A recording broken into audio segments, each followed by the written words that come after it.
Assalamualaikum warahmatullahi wabarakatuh.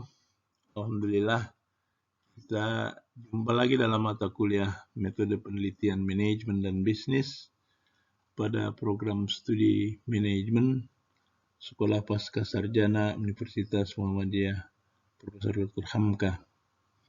Pada materi pertemuan ke-6 ini kita akan membahas tentang desain penelitian.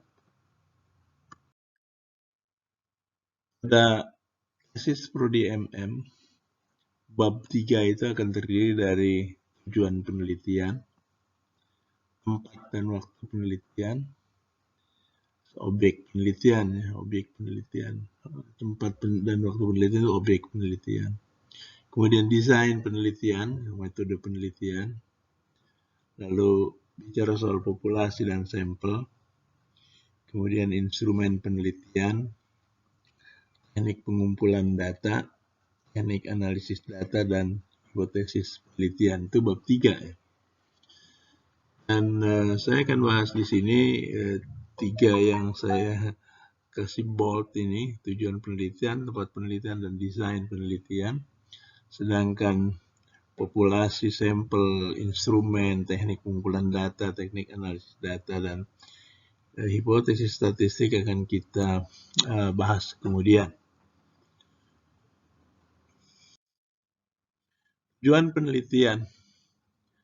Tujuan penelitian adalah untuk menemukan jawaban empiris dari rumusan masalah penelitian dengan mengumpulkan dan mengolah data empiris. Jadi kalau hipotesis itu jawaban sementara, jawaban teoritis. Nah, penelitian ini adalah jawaban empiris berdasarkan data yang kita kumpulkan.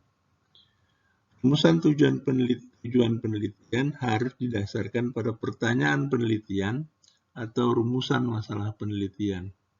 Jadi di bab 1 itu kan kita bicara soal apa sih masalah penelitian. Ya, di bab 2 kita mengajukan hipotesis. Di bab 3 kita mencoba mengumpulkan datanya sehingga jawaban kita itu empirik berdasarkan data. Nah, konsistensi antara rumusan masalah di bab 1, hipotesis di bab 2, dan tujuan penelitian di bab 3. Tempat dan waktu penelitian. Tempat penelitian perlu diperkenalkan secara singkat, nama organisasinya, visi, misi, struktur organisasi, mungkin juga budaya organisasi. Tapi yang penting itu adalah apa produknya, apa produk yang dihasilkan. Kemudian alasan pemilihan tempat penelitian juga perlu dikemukakan secara ilmiah dan objektif. Waktu penelitian memuat tentang uraian waktu dan jadwal penelitian. Tentu kalau nanti proposal itu rencana kegiatan, rencana penelitian. Tapi kalau sudah di tesisnya itu rencananya udah dibuang gitu kan. Sebaiknya ada juga alasan atau rasionalitas mengapa waktu itu dipilih dan dianggap tepat untuk melakukan penelitian. Rancangan penelitian. Nah, kita akan bahas soal di topik ini rancangan penelitian. Rancangan penelitian berisi uraian tentang pendekatan dan metode yang digunakan serta hal-hal yang bersifat spesifik berkaitan dengan metode. Rancangan penelitian meliputi beberapa tahap pengambilan keputusan seperti apa sih kegunaan penelitian, purpose of studies, tipe pengamatan, type of investigation, keterlibatan peneliti, extent of researcher interference with study, setting penelitian, study setting, unit analisisnya, horizon waktunya, dan apa implikasi bagi manajerial. Ini kita akan coba bahas satu-satu. Dan penelitian, yang ini tadi ya, kegunaan riset, tipe investigasi, keterlibatan peneliti, settingnya, unit analisis, dan horizon waktu.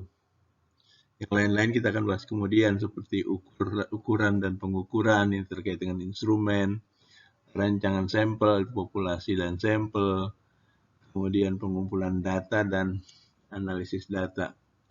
Jadi kalau kita sudah punya desain penelitian kan yang kemudian nanti kita perlu kembangkan soal instrumen. Kalau instrumennya udah ada, kemudian sampelnya kita sudah tetapkan, lalu pengumpulan data, datanya tersedia, lakukan analisis data. Kegunaan penelitian itu ada penelitian eksplorasi, ada penelitian deskriptif, ada pengujian hipotesis. Kalau penelitian eksplorasi itu adalah suatu penelitian yang dilakukan ketika banyak hal masih belum diketahui, tidak ada informasi yang tersedia, dan dilakukan untuk lebih memahami karakteristik masalah, mengeksplor. Kemudian penelitian deskriptif itu untuk mendeskripsikan karakteristik variabel dalam suatu situasi tertentu. Biasanya ini variabel tunggal, walaupun mestinya tunggal itu tidak cuma satu, beberapa variabel, tapi kalau dia hanya deskripsi, yaitu penelitian deskriptif namanya. Pengujian hipotesis, ya, itu ada penelitian yang membandingkan. Jadi dia mencoba membandingkan satu variabel dengan variabel lain.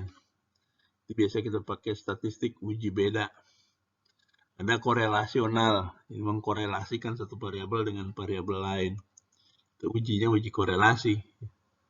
Uji korelasi, uji regresi, dan sebagainya. Kemudian sebab akibat.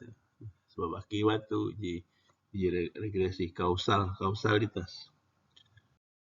Kemudian tipe investigasi, ya tipe pengamatan, itu tergantung kalau penelitiannya kausal, sebab akibat, ada dependent dan independent variable, ada sebab, ada akibat. Di kausal itu ada sebab akibat. Kemudian ada korelasional, hubungan. Kalau hubungan itu tidak ada dependent ataupun independent, karena mereka saling berhubungan, saling mempengaruhi. Jadi sebenarnya syarat kausal itu korelasional. Ada pengaruh kalau ada hubungan. Kalau nggak ada hubungan, nggak ngaruh. Pasti nggak ngaruh. Kalau tidak ada hubungan, pasti tidak ada pengaruh. Tapi pengaruh itu harus ada hubungan. Keterlibatan peneliti. Tergantung. Kalau ada keterlibatan peneliti yang sangat sedikit, minimal. Ada yang sedang, ada yang eksesif, ada yang intensif. Jadi yang minimal itu di field study itu keterlibatan peneliti kan ya, cuma pada waktu kunjungan aja. Kalau field eksperimen, percobaan lapangan itu kan ya bolak-balik ke lapangan untuk melakukan percobaan.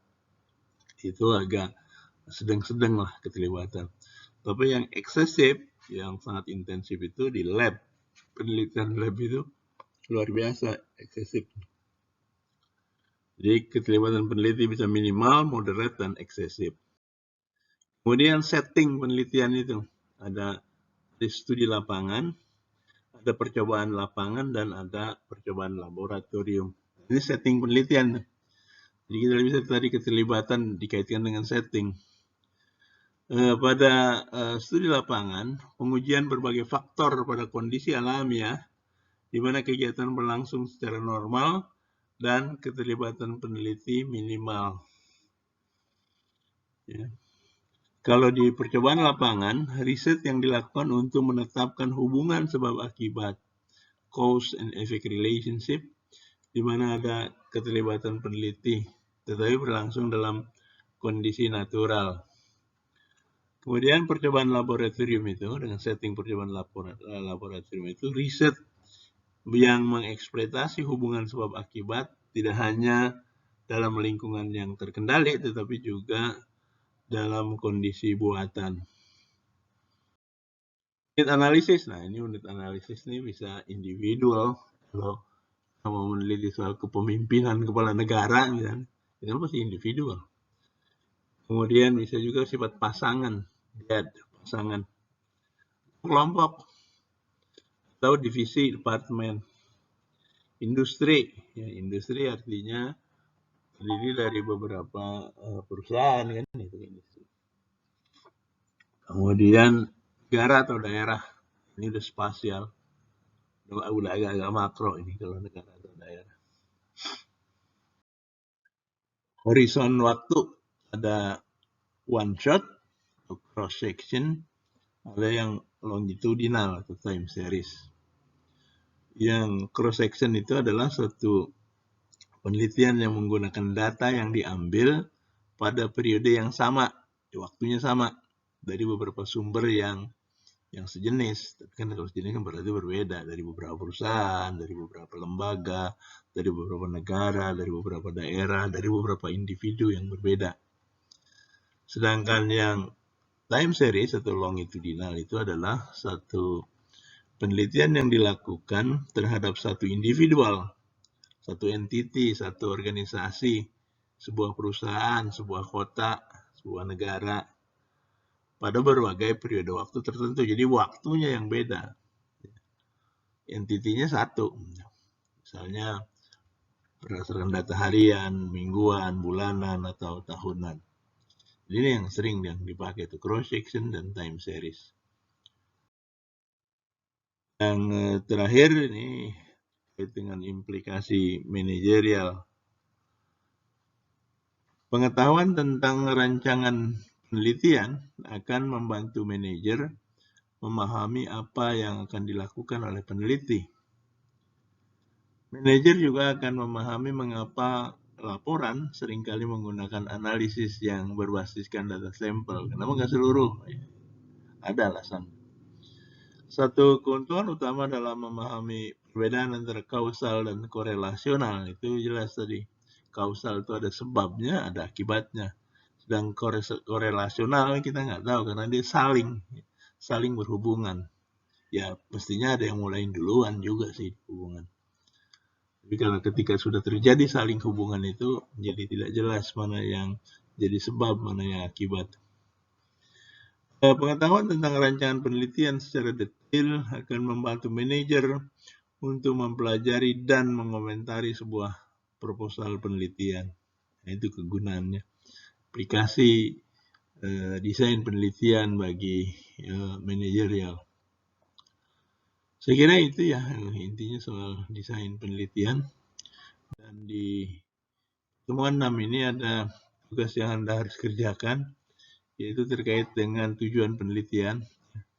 Saudara narasikan tujuan penelitian saudara berdasarkan exercise yang lalu, yang saudara mestinya sudah buat dan tinggal dikumpulkan sekarang atau nanti dikumpulkan nanti lah. Berupa rumusan tujuan penelitian. Deskripsikan tempat penelitian dan susun jadwal rencana penelitian. Ini latihan menyusun jadwal. Dan rancangan secara singkat metode penelitian yang akan saudara lakukan ini pemilihan metode penelitian. Saya kira nanti tugasnya itu akan saya tag, tempelkan di Olu, dan jawabannya juga saudara siapkan jawabannya untuk dijawab di Olu. Saya kira demikian. Terima kasih untuk pertemuan 6 ini terkait dengan desain penelitian. Pertemuan 7 kita akan nanti bahas tentang, saya dahulukan itu soal instrumen penelitian karena ada exercise terkait dengan instrumen penelitian. Terima kasih. Assalamualaikum warahmatullahi wabarakatuh.